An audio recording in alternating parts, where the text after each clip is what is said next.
What was the club scene like in Chicago back when you were first getting started in jazz? Vibrant, happening, diverse, many places to play. Now you were in what area of town? The South Side the entire time? Right here. I was raised right near 63rd and Cottage Grove. Well, that was sort of the haven of jazz clubs back then. Tell us about some of the ones that you remember and who was playing there. Well, the Kitty Cat Club was a club right down on 63rd and State Street, and Ahmad Jamal was there, and I remember going down and hearing him a number of times. Just kind of sneaking in. You had to be 21, but it was wonderful to hear him with Israel Crosby and the guitar player, the three strings they were called.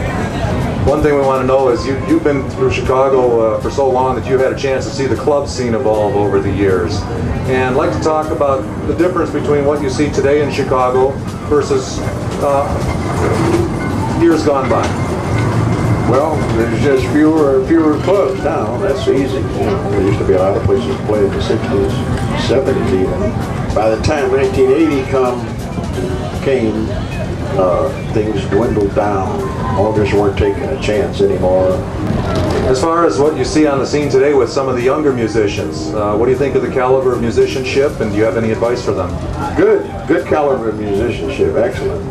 Just keep gigging and try to get that feeling when you're playing. The real jazz feeling, that's what it's about. You know. We spoke with Eric Schneider recently, and he mentioned that feeling is lacking in some of the young players today, that they're technically excellent, but that perhaps some emotion is lacking. Right, well, if they had more places to play more frequently, then they could take care of that. Yeah. So it used to be the case that players needed to go into the woodshed to improve their craft. Now they need to come out of the woodshed and get out into some venues to play. Okay, that's one way to put it. Yeah, right.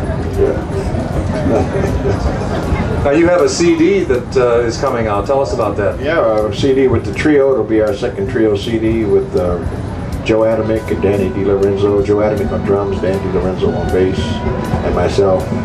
And the CD is called My Blues Roots, and it should be out in November, hopefully. So it seemed as though the blues kind of thing was, the blues feeling was running throughout the tunes, so we call it My Blues Roots. So.